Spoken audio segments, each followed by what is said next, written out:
എല്ലാവർക്കും ദിശ അക്കാദമിയുടെ ഓൺലൈൻ ക്ലാസ്സിലേക്ക് സ്വാഗതം. അപ്പോൾ നമ്മൾ ഇന്ന് നോക്കുന്നത് ജി ഡിക്ക് വേണ്ടിയിട്ടുള്ള ഫിഗർ ബേസ്ഡ് ക്വസ്റ്റ്യൻസ് ആണ്. ഫിഗർ ബേസ്ഡ് പ്രോബ്ലം എന്ന് പറയുമ്പോൾ നിങ്ങൾ മനസ്സിലാക്കേണ്ടത് നമുക്ക് നോൺ വെർബൽ റീസണിംഗ് എന്ന് പറഞ്ഞ് പഠിക്കുന്ന കുറേ ടൈപ്പ് ഉണ്ട്. അതൊക്കെ ഫിഗർ ബേസ്ഡ് ക്വസ്റ്റ്യൻസ് ആണ്. അതായത് ഇപ്പം എന്താ പറയുക, ഈ പറയുന്ന പോലെ counting figures, cubes and ഐസസ്, mirror water image,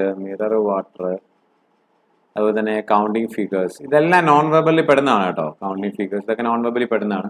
ഇതല്ലാണ്ട് figure based problems നമ്മൾ പറയുന്നത് എന്താണെന്ന് വെച്ച് കഴിഞ്ഞാൽ ഫിഗർ സീരീസോ അല്ലെങ്കിൽ cutting, paper cutting, paper folding അതുപോലത്തെ സംഭവങ്ങളാണ് ഈ ഫിഗർ ബേസ്ഡ് ക്വസ്റ്റ്യൻസ് എന്ന് പറയുന്നത്. അത്യാവശ്യം നിങ്ങൾക്ക് വളരെ സിമ്പിൾ ആയിട്ട് മനസ്സിലാക്കാൻ പറ്റുന്ന ക്വസ്റ്റ്യൻസ് ആണ് ഫിഗർ ബേസിനകത്ത് വരുന്നത്. നിങ്ങൾക്ക് ക്വസ്റ്റ്യൻ വായിച്ച് ഇൻസ്ട്രക്ഷൻ നിങ്ങൾ കൃത്യമായിട്ട് വായിക്കുക. എന്താണ് ക്വസ്റ്റ്യൻ ചോദിക്കുന്നത് ഇൻസ്ട്രക്ഷൻ കൃത്യമായിട്ട് വായിച്ച് ഫിഗർ കണ്ട ഉടനെ എടുത്ത് ചാടി ചെയ്ത് കളയത്. ഓക്കെ, ഇൻസ്ട്രക്ഷൻ കൃത്യമായിട്ട് വായിച്ച് നിങ്ങൾ എന്ത് ചെയ്യുക, നിങ്ങളത് ക്വസ്റ്റ്യൻ ചെയ്യാൻ വേണ്ടി നോക്കാം. ഫസ്റ്റ് ക്വസ്റ്റ്യൻ നോക്കിയേ. From the given alternatives select the figure which can come in the place of question mark in the following figure series. ഇതൊരു ഫിഗർ സീരീസ് ആണ് നിങ്ങൾ കാണുന്നത്. ഓക്കെ, ഫിഗർ സീരീസിനകത്ത് നിങ്ങൾ നോക്കിയാൽ മനസ്സിലാക്കാനും. ഇവിടെ ആകെ എന്താ സംഭവം, ഇവിടെ ഒരു സ്ക്വയർ എടുത്തു കഴിഞ്ഞാൽ ഈ കോർണറിൽ എന്ത് ചെയ്യുന്നുണ്ട്, ഷെയ്ഡ് ചെയ്തിട്ടുണ്ട്. ഇങ്ങനെ ഒരു ട്രയാങ്കിൾ ഷേപ്പിൽ ഷെയ്ഡ് ചെയ്തിട്ടുണ്ട്. അത് കൂടാതെ അവിടെ നിന്ന് ലൈൻ വന്നിട്ടുണ്ട്. ഓക്കെ, അത് കഴിഞ്ഞിട്ട് ഈ പറയുന്ന ഒരു സ്ക്വയർ ബോക്സ്, ഒരു റെക്ടാങ്കിൾ ബോക്സ് ഈ സൈഡിൽ കിടപ്പുണ്ട്. അടുത്തതിലോട്ട് വരുമ്പോൾ എന്താ സംബന്ധിച്ച് കഴിഞ്ഞാൽ ഈ ട്രയാങ്കിൾ ബോക്സ് നിങ്ങൾ നിർത്തിച്ച് മനസ്സിലാക്കണം. അതിന്റെ ഷെയ്ഡ് പോയി. അതുപോലെ ഇവിടെ ഇങ്ങനെ നിന്ന ലൈൻ എവിടെ നിന്ന് താഴെ വന്നു കിടക്കും. എൻ്റെ ഇവിടെ രണ്ട് ബോക്സിൽ ഒരെണ്ണം എന്താണ് ബ്ലാക്ക് ആൻഡ് വൈറ്റ്, ബ്ലാക്ക് ആയി. അടുത്ത വീണ്ടും ഇത് ഷെയ്ഡ് ചെയ്ത് വരുമ്പോഴത്തേക്കും വീണ്ടും തിരിച്ച് നമ്മുടെ ആ ഒരു സ്റ്റിക്ക് വന്ന് അവിടെ നിൽക്കുവാണ്. ഇവിടെ 3 ബോക്സ് ആയി. നമുക്ക് ഊഹിക്കാം അടുത്ത എന്തായിരിക്കും. ഇത് ഓപ്പൺ ആവും, ഒരു സ്റ്റിക്ക് ഇവിടെ വന്നിരിക്കും. ഇത് 4 എണ്ണം ഉണ്ടാവും അല്ലേ, ഇത് 4 എണ്ണം ഉണ്ടാവും. ഇടയ്ക്കുള്ള ഷെയ്ഡായിരിക്കും. ഇത് ഏതെന്ന് നോക്കിയാൽ മതി. ഇത് വരുന്ന എവിടെയാണെന്ന് നോക്കിയാൽ മതി. ഏതാ വരുന്ന നോക്കിയേ, ആൻസർ. ഇത്രയേ ഉള്ളൂ ഫിഗർ സീരീസ് എന്ന സാധനം. നിങ്ങൾക്ക് ആ സീരീസ് പോകുന്ന കാണുമ്പോൾ ഒരു പാറ്റേൺ മനസ്സിലാക്കാൻ. നിങ്ങൾ നമ്പർ സീരീസ് ഒക്കെ ചെയ്തിട്ടുണ്ടല്ലോ, ലെറ്റർ സീരീസ്, നമ്പർ സീരീസ് ഒക്കെ കണ്ടതുപോലെ തന്നെയാണ് ഫിഗർ സീരീസ് എന്ന് പറയുന്നത്. ഒരു പാറ്റേൺ ഫോളോ ചെയ്യുന്നുണ്ടായിരിക്കും. നെക്സ്റ്റ് വരുമ്പോൾ എന്താണ് ഉണ്ടാവുന്ന ആ പാറ്റേൺ മനസ്സിലാക്കി നമ്മൾ ചെയ്യാൻ ശ്രമിക്കും. ചിലപ്പോൾ കൂടുന്ന രീതിയിലായിരിക്കും, ചിലപ്പോൾ കുറയുന്ന രീതിയിലായിരിക്കും, ചിലപ്പം ഇതിനകത്തുള്ളത് അങ്ങോട്ടും ഇങ്ങോട്ടും മറിച്ചിടുന്ന രീതിയിലൊക്കെ ആയിരിക്കാം. അങ്ങനെയൊക്കെ ആയിരിക്കാം. Okay, next question. Okay, from the given alternative select the figure which can come in the place of question mark. ഇവിടെ നിങ്ങൾ ശ്രദ്ധിക്കേണ്ട കാര്യം എന്ന് വെച്ച് കഴിഞ്ഞാൽ ഫസ്റ്റ് വരുന്നു. ഇയിൽ നമുക്ക് എന്താണ് ആരോ മാർക്സ് കൊടുക്കുന്നുണ്ട്. അത് കഴിഞ്ഞിട്ട് ഈ ഒരു സൈഡിലോട്ട് ഇങ്ങോട്ട് റൊട്ടേഷൻ പോയി. നിങ്ങൾ നോക്കി ഇങ്ങനെ റൊട്ടേഷനാണ് പോയി. നിങ്ങൾ നോക്കി അടുത്തേക്ക് നോക്കി ഇങ്ങനെ റൊട്ടേഷനാണ് പോകുന്നത്. ഇവിടെ നിന്ന് ഇങ്ങനെ റൊട്ടേറ്റ് ചെയ്യാം. ഇങ്ങനെ റൊട്ടേറ്റ് ചെയ്ത് പോവാണ്, ആന്റി ക്ലോക്ക് വൈസ് റൊട്ടേറ്റ് ചെയ്ത് പോവാണ്. അപ്പൊ അങ്ങനെ ആന്റി ക്ലോക്ക് ആദ്യം ഇവിടെ വരും, അപ്പൊ അടുത്ത് എങ്ങനെ വരത്തുള്ളൂ, ഇങ്ങനെ തന്നെ എലിമിനേറ്റ് ചെയ്ത് നമുക്ക് അന്ന് ആശം സി എന്ന ആൻസർ പറയാം. ഇനി ഇതുപോലുള്ള 2 ഓപ്ഷൻ വരാനുള്ള ചാൻസ് ഉണ്ട്. എന്ന് വെച്ച് കഴിഞ്ഞാൽ ക്വസ്റ്റ്യൻ നോക്കി നിങ്ങൾ മനസ്സിലാക്കുക. ആദ്യത്തിൽ ആരോ പുറത്തോട്ട് തള്ളിയിരിക്കുന്നു, അടുത്തിൽ അകത്തോട്ട്, പിന്നെയും പുറത്തോട്ട്, അകത്തിൽ. അപ്പൊ അടുത്ത് എന്തായിരിക്കും, അകത്തോട്ട് തള്ളിയിരിക്കുന്ന രീതിയിൽ ഇങ്ങനെ ആയിരിക്കും വരിക. ഇവിടെ എവിടെ നിങ്ങൾക്ക് ബുദ്ധിമുട്ട് വരുന്നത് വെച്ച് കഴിഞ്ഞാൽ, നിങ്ങൾക്ക് പ്രശ്നം വരുന്നത് വെച്ച് കഴിഞ്ഞാൽ, ഇതിപ്പോ ഓപ്ഷൻസ് ഉണ്ടല്ലോ, നിങ്ങൾ ആദ്യം ഓപ്ഷൻ ഇങ്ങനെ കൊടുത്തേക്കും.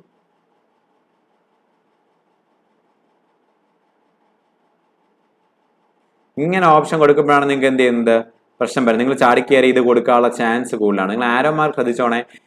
വെർട്ടിക്കലായിട്ട് അല്ലെങ്കിൽ റൈറ്റ് സൈഡിലോട്ടോ ലെഫ്റ്റ് സൈഡിലോട്ടോ ഫേസ് ചെയ്യുന്ന സമയത്ത് എന്താണ് ആരോ പുറത്തോട്ടാണ് ഫേസ് ചെയ്യുന്നത്. പക്ഷേ അപ്പ് ആൻഡ് ഡൗൺ വരുമ്പോൾ അവരെന്ത് ചെയ്യുന്നുണ്ട്, അകത്തോട്ട് ആക്കുന്നുണ്ട്. അപ്പൊ ആ ഒരു കൺസെപ്റ്റ് ആലോചിക്കണം. ഇവിടെ ഇപ്പോൾ താഴോട്ട് വരുന്ന ഒരൊറ്റ ഫിഗറേ ഉള്ളൂ. അപ്പൊ അത് ക്യാൻസർ നമുക്ക് കൃത്യമായിട്ട് പറയാൻ പറ്റും. പക്ഷെ അങ്ങനെയല്ല, അത് പറയണമെങ്കിൽ നമുക്ക് എന്ത് ചെയ്യണം, ആ 2 എണ്ണത്തിൽ ഏതാണെന്ന് മനസ്സിലാക്കണം. ഈ 2 എണ്ണത്തിൽ ഏതാണെന്ന് മനസ്സിലാക്കാൻ ഒരു ഐഡിയ ഉണ്ടാവണം. അത് ക്വസ്റ്റ്യൻ നോക്കി മനസ്സിലാക്കണം. ഓക്കെ, അടുത്ത ക്വസ്റ്റ്യനോട് പോവാണ്. അടുത്തത് ഫിഗർ സീരീസിനാണെങ്കിൽ നോക്കി മനസ്സിലാക്കണം. 2 സൈഡില് റെക്ടാംഗുലർ ബോക്സ്, ഒരു 4 ഡിവൈഡ് ചെയ്യുന്നു. ഇവിടെ ഒരു എലിപ്റ്റിക്കൽ അല്ലെങ്കിൽ ഒരു സർക്കുലർ ഷേപ്പിൽ സാധനം, അതിനെ നമ്മൾ 4 ഡിവൈഡ് ചെയ്യുന്നു. എൻ്റെ ഷെയ്ഡ് ചെയ്തിട്ടുണ്ട്. അടുത്ത ബോക്സിലോട്ട് പോകുമ്പോഴത്തേക്ക് ഈ ബോക്സ് താഴെ വരുന്നു, സർക്കുലർ പോർഷൻ മുകളിലോട്ട് പോകുന്നു. രണ്ടാമത്തെ ബോക്സിൽ ഷെയ്ഡ് ചെയ്ത് വരുന്നു. രണ്ടാമത്തെ ബോക്സിൽ മുകളിൽ നിന്ന് താഴെ രണ്ടാമത്, ഈ താഴെ രണ്ടാമത്. അടുത്ത സ്റ്റെപ്പിലോട്ട് വരുമ്പോഴത്തേക്കും ഈ സ്ക്വയർ ബോക്സ് ഇപ്പുറത്തെ സൈഡിലോട്ട് പോകുന്നു. അപ്പൊ സ്ക്വയർ ബോക്സിന്റെ പ്ലേസിന് മാറ്റം വരുന്നുണ്ട്. അതുപോലെ സർക്കിൾ ബോക്സ് ആണ് ഇങ്ങനെ വരുന്നുണ്ട്. ഇനി അടുത്തപ്പോൾ ഏതായിരിക്കും നമുക്ക് ഒരു ഐഡിയ ഉണ്ടല്ലേ. സ്ക്വയർ ബോക്സ് എവിടെ വരണം, ഇവിടെ വരണം. അതുപോലെ സർക്കിൾ ബോക്സ് എവിടെ വരണം, ഇവിടെ വരണം. ഇങ്ങനെയാണ് നമുക്ക് മനസ്സിലാക്കാൻ. ഇനി അത് ഷെയ്ഡ് ഉണ്ട്, 4 ഡിവൈഡ് ചെയ്തിട്ടുണ്ട്. 4 ഡിവൈഡ് ചെയ്തിട്ടുള്ളതിൽ ഇവിടെ 4 ഡിവൈഡ് ചെയ്തിട്ടുണ്ട്. അപ്പൊ നമുക്കറിയാം ഈ ഓരോ സ്റ്റെപ്പ് കഴിയുമ്പോൾ എന്ത് ചെയ്യുന്നുണ്ട്, ഈ ഷെയ്ഡഡ് ഏരിയ എന്ത് ചെയ്യുന്നു മുകളോട് ചാടി പോകുന്ന സ്ക്വയർ ബോക്സിനകത്ത് അതിന് താഴോട്ട് വരുന്നുണ്ട്. അപ്പോൾ നമുക്ക് എന്താണ് ലാസ്റ്റ് ഇവിടെ ആയിരിക്കും ഷെയ്ഡ് ചെയ്ത് വരിക എന്ന് മനസ്സിലാക്കാൻ പറ്റും.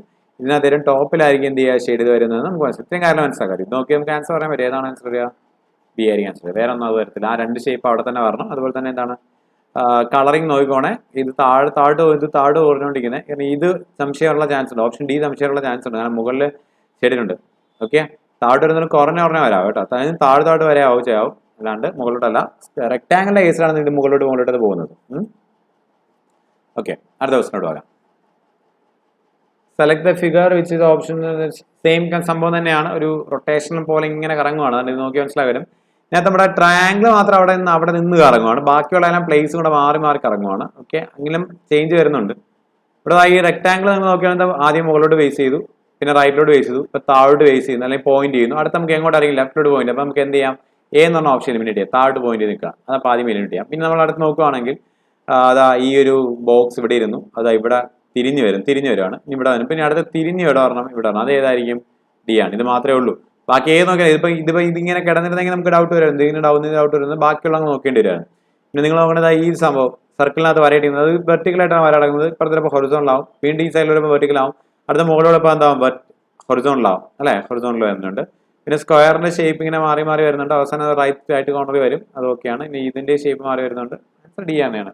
ഓക്കെ, ഒന്ന് രണ്ട് കാര്യം നോക്കുമ്പോൾ നമുക്ക് ആൻസർ പറയാൻ പറ്റും കേട്ടോ. എല്ലാം കൂടെ നോക്കിയ സമയങ്ങളൊന്നുമില്ല. ഒന്ന് രണ്ട് കാര്യം നോക്കുമ്പോൾ മനസ്സിലാകുന്നത് ഞാൻ കൺഫേം ആക്കാൻ വേണ്ടി എല്ലാം കൂടെ അങ്ങ് നോക്കുക. രണ്ട് മൂന്ന് ഓപ്ഷനൊക്കെ ഡൗട്ട് വരികയാണെങ്കിൽ നിങ്ങൾ എന്തെങ്കിലും കൺഫേം ആക്കാൻ വേണ്ടി എല്ലാ സാധനവും കറക്റ്റാണ് വന്നിട്ടുണ്ടോ എന്ന് നോക്കുക. ഓക്കെ, അടുത്ത ക്വസ്റ്റിലോട്ട് പോവാണ്. ക്വസ്റ്റിന് ചെറിയൊരു വ്യത്യാസം എന്താണെന്ന് വെച്ച് കഴിഞ്ഞാൽ, ഈ ക്വസ്റ്റിന് ചെറിയ വ്യത്യാസം എന്ന് വെച്ചാൽ നമ്മൾ സാധാരണ പേപ്പർ കട്ടിങ് എന്ന് വെച്ച് കഴിഞ്ഞാൽ പേപ്പറിനെ ഫോൾഡ് ചെയ്തിട്ട് അവർ പഞ്ച് ചെയ്ത് തരുവാണ് ചെയ്യുന്നത്. എന്നിട്ട് അതിനെ അൺഫോൾഡ് ചെയ്യുമ്പോൾ കിട്ടുന്ന ഫിഗർ ഏതാണ് ക്വസ്റ്റ്യൻ. ഇവിടെ നമുക്ക് അൺഫോൾഡ് ചെയ്ത ഫിഗർ വന്നിട്ടുണ്ട്. ഇതിനെ നമ്മൾ നാലായിട്ട് മടക്കി വെച്ചിട്ട് ഇതിനെ എങ്ങനെ കട്ട് ചെയ്താലാണ് ഈ ഒരു സംഭവം റിപ്പീറ്റ് ചെയ്യുന്നത്. അപ്പൊ നമുക്ക് അറിയാം ഇതിന് നാലായിട്ട് കട്ട് ചെയ്യാന്ന് വെച്ച് കഴിഞ്ഞാൽ അതാ ഇങ്ങനെ ഡിവൈഡ് ചെയ്ത് നോക്കിയാൽ നിങ്ങൾ ഇങ്ങനെ കറക്റ്റായിട്ട് ഇങ്ങനെ വരുവാണെങ്കിൽ ഈ കോർണറിൽ എന്താ കട്ടിങ് എന്ന് നമുക്കറിയാം. ഇവിടെ വലുതൊരു സ്ക്വയർ, ഇവിടെ ചെറിയ സ്ക്വയർ, ചെറിയ സ്ക്വയർ, വലിയ സ്ക്വയർ, അങ്ങനെ വരുന്ന ഏതാണ്? ഫസ്റ്റ് ഓപ്ഷൻ തന്നെയാണ്. ബാക്കിയുള്ള നോക്കുകയാണെങ്കിൽ വേറെയാണ്. ഇവിടെ 5 ഉണ്ട്. ഇവിടെ 4 ഉള്ളൂ. 4 ഒരേ സൈസാണ്. ഇവിടെ വരുമ്പോഴത്തേക്ക് 2 ആൻസർ എ അല്ല, സോറി മാറിപ്പോയി. ആൻസർ ഡി ആണ്. സൂക്ഷിച്ചോണേ. ഉണ്ടോ? ഈ ഷേപ്പാണ് ഇവിടെ മാറി വരുന്നത്. ഇവിടെ അല്ലല്ലോ, ഇതല്ലോ. ഇതിപ്പോ ഈ സൈഡിലല്ലേ ചെറുത് വന്നിരിക്കുന്നത്. നമുക്ക് ഇവിടെ നോക്കി മനസ്സിലാകണ്ട. ഇവിടെ വലുത് വന്നിരിക്കുന്നത് ഈ സൈഡിൽ, ലെഫ്റ്റ് കോർണർ എൻഡിലും റൈറ്റ് താഴത്തെ കോർണറിലാണ് വലിയ ബോക്സ്. അപ്പൊ അങ്ങനെ വരുന്ന ഏതാണ്? ഓപ്ഷൻ ഡി ആണ്. ശ്രദ്ധിച്ചോണം, നമുക്ക് മാറിപ്പോരുത്. ഇപ്പൊ ഞാനിപ്പോ പറയുമ്പോൾ മാറിപ്പോയി ചെറുതായിട്ട്. പിന്നെ ഫോൾഡ് ചെയ്തിട്ട് കാരണം ഫോൾഡ് താഴെ കൊണ്ടുവയ്ക്കുന്നത്, ഇവിടെ കൊണ്ടുവയ്ക്കുന്നത്. മുകളിലൊക്കെ ആണെങ്കിൽ മാറൂലേ? മുകളിലൊക്കെ ആണെങ്കിൽ മാറും. ഫോൾഡ് താഴെയാണ് കൊണ്ടുവയ്ക്കുന്നത് കേട്ടോ. അടുത്ത ദിവസം നോക്കാം. അതേ കൺസെപ്റ്റ് ക്വസ്റ്റ്യൻ തന്നെയാണ്. അതേ കൺസെപ്റ്റ് ക്വസ്റ്റ്യൻ ആണ്. താണ്ടെ അൺഫോൾഡ് ചെയ്തപ്പോൾ ഇങ്ങനെ കിട്ടിയെങ്കിൽ ഇതിനെ ഫോൾഡ് ചെയ്യുമ്പോൾ എങ്ങനെ സംഭവിച്ചത് നമുക്ക് ഇങ്ങനെ ആലോചിച്ച് നോക്കിയതാ.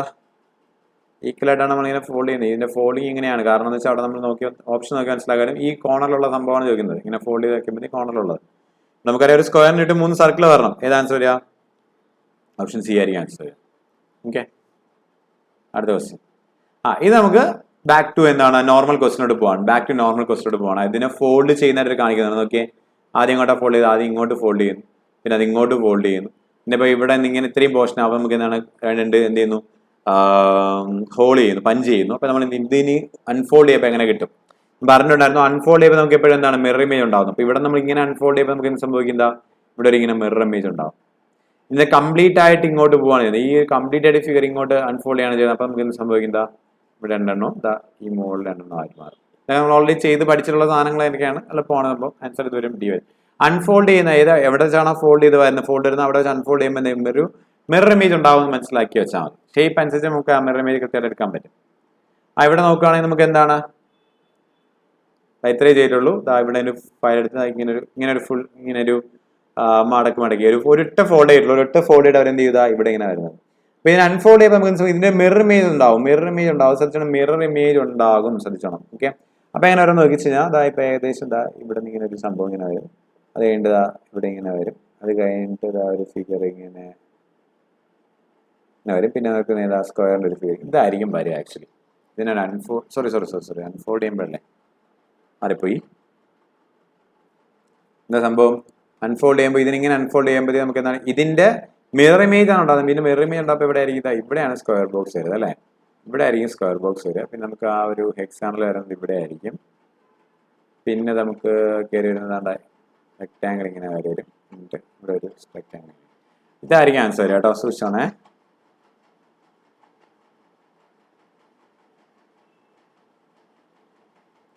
ആൻസർ ഏതായിരിക്കും? ബി ആയിരിക്കും ആൻസർ. ജസ്റ്റ് ഒന്ന് ഇങ്ങോട്ട് മാറിയിരിപ്പുണ്ട് ആക്ച്വലി. ഇവിടെ ചേർന്നിരിക്കേണ്ടതാണ്, ചെറുതായിട്ടൊന്ന് മാറിപ്പോയി, അത്രേ ഉള്ളൂ, കുറച്ച് നീങ്ങിപ്പോയതേ ഉള്ളൂ. വേറെ ഒന്നും ആൻസർ ചെയ്തില്ലല്ലോ, ഇതെല്ലാം ആൻസർ ചെയ്തില്ല. ഇതിനെ അൺഫോൾഡ് ചെയ്യും, ഇതിനെ എന്താണ് ഇങ്ങനെ ഒറ്റ ഫോൾഡേ ഉണ്ടായിരുന്നുള്ളൂ. അപ്പോൾ ഇതിനിങ്ങനെ അൺഫോൾഡ് ചെയ്യുമ്പോൾ നമുക്ക് എന്താണ് ഇതൊക്കെ ഇത് ഇവിടെ വരും, ഇത് രണ്ടും ഇവിടെ കയറി വരും, ഇങ്ങനെയാണ് വരുന്നത്. ഇത് തന്നെയാണ് ആൻസർ, കാരണം ഇത് വേറെ ആ രീതിയിൽ വരുന്ന വേറെ ഓപ്ഷൻ ഒന്നും ഇല്ല. ഇത് ആക്ച്വലി ഇത് കുറച്ച് നീങ്ങിപ്പോയെന്ന് മാത്രമേ ഉള്ളൂ കേട്ടോ. അപ്പൊ ഇതാണ് എന്താ പറയുക ഫിഗർ ബേസ്ഡ് ക്വസ്റ്റ്യൻസ് ആണ്. ഫിഗർ ബേസ്ഡ് ക്വസ്റ്റ്യൻ ഒരുപാട് ടൈപ്പ് ഓഫ് ക്വസ്റ്റ്യൻസ് ചോദിക്കാം. ഫിഗർ സീരീസ്, എംബഡഡ് ഫിഗർ നമുക്കറിയാം എന്താണ്, ഹിഡൻ ഫിഗർ കണ്ടുപിടിക്കുന്ന ക്വസ്റ്റ്യൻസ്, ഫിഗർ ഫോർമേഷന്, ഈ പറയുന്ന പോലെ പേപ്പർ കട്ടിങ്, പേപ്പർ ഫോൾഡിങ്, എന്താണ് ഫിഗർ സീരീസ്, പിന്നെ ഫിഗർ കംപ്ലീഷൻ, ഇങ്ങനെയൊക്കെ ഒരുപാട് ക്വസ്റ്റ്യൻസ് ചോദിക്കാം. അതൊക്കെ നമ്മൾ ഒരുപാട് സിജിലെ കണ്ടിട്ടുള്ളത്, സിജിന്റെ പ്രീവിയസ് ക്വസ്റ്റ്യൻ നോക്കിയപ്പോൾ കണ്ടായിരുന്നു, നമ്മൾ അങ്ങനെ ഒരുപാട് ക്വസ്റ്റ്യൻസ് ചെയ്താണ്. പ്രത്യേകിച്ച് ജി ഡിക്കകത്ത് നമ്മൾ ചോദിച്ച പ്രീവിയസ് ക്വസ്റ്റ്യൻസ് നമ്മളിവിടെ ഡിസ്കസ് ചെയ്തു. കുറച്ച് ക്വസ്റ്റ്യൻസ് ഞാനത് കണ്ടോളൂ, അത് നമ്മൾ ഡിസ്കസ് ചെയ്തു. പക്ഷേ ഈ ടൈപ്പ് ഓഫ് ക്വസ്റ്റ്യൻസ് പ്രതീക്ഷിച്ചാൽ മതി, കാരണം നമുക്കറിയാം 10th ലെവലാണെന്ന് പറഞ്ഞാൽ ഒരുപാട് ഹൈ ലെവൽ ക്വസ്റ്റ്യൻസ് ചോദിക്കത്തില്ല. ഒരു മീഡിയം ലെവൽ ക്വസ്റ്റ്യൻ നമുക്ക് എന്ത് ചെയ്യാൻ പ്രതീക്ഷിക്കാം. ലെവൽ കൂട്ടില്ല എന്നൊന്നും പറയാൻ നമുക്ക് നിർബന്ധിച്ച് പറയാൻ പറ്റില്ല. ചിലപ്പോൾ അവരൊന്ന് ചില ഷിഫ്റ്റുകൾ അവർക്ക് കുറച്ച് കൂട്ടണം, അല്ലെങ്കിൽ കുറച്ച് ഷിഫ്റ്റ് കുറച്ച് മോഡറേറ്റ് ആക്കണം, അല്ലെങ്കിൽ കുറച്ച് ഹൈ ലെവൽ ആക്കണം തോന്നുന്നു, നമ്മൾ എന്ത് ചെയ്യും, അവർ ഇതിനകത്തോട്ട് കുറച്ച് ഹൈ ലെവൽ ക്വസ്റ്റ്യൻസ് കയറ്റുമെന്ന് മാത്രമേ ഉള്ളൂ. ഓക്കെ, ഇതാണ് ഫിഗർ ബേസ്ഡ് ക്വസ്റ്റ്യൻസ്. നമുക്ക് അപ്പോൾ നിങ്ങൾ കുറച്ച് ക്വസ്റ്റ്യൻസ് ചെയ്ത് പഠിച്ചോണം. ഇത് കാണുമ്പോൾ ഭയങ്കര ഈസി ആയിട്ട് തോന്നുമെങ്കിൽ നിങ്ങൾ ക്വസ്റ്റ്യൻസ് ചെയ്ത് പഠിക്കേണ്ട സാധനമാണ് ഫിഗർ ബേസ്ഡ് ക്വസ്റ്റ്യൻസ്. ഒരുപാട് type of figure based questions ഉണ്ട്. എല്ലാത്തിനും പ്രീവിയസ് ഇയർ ക്വസ്റ്റ്യൻസ് എടുത്തിട്ട് എന്ത് ചെയ്യുക, ചെയ്ത് പഠിക്കാം. Okay, all the best, thank you.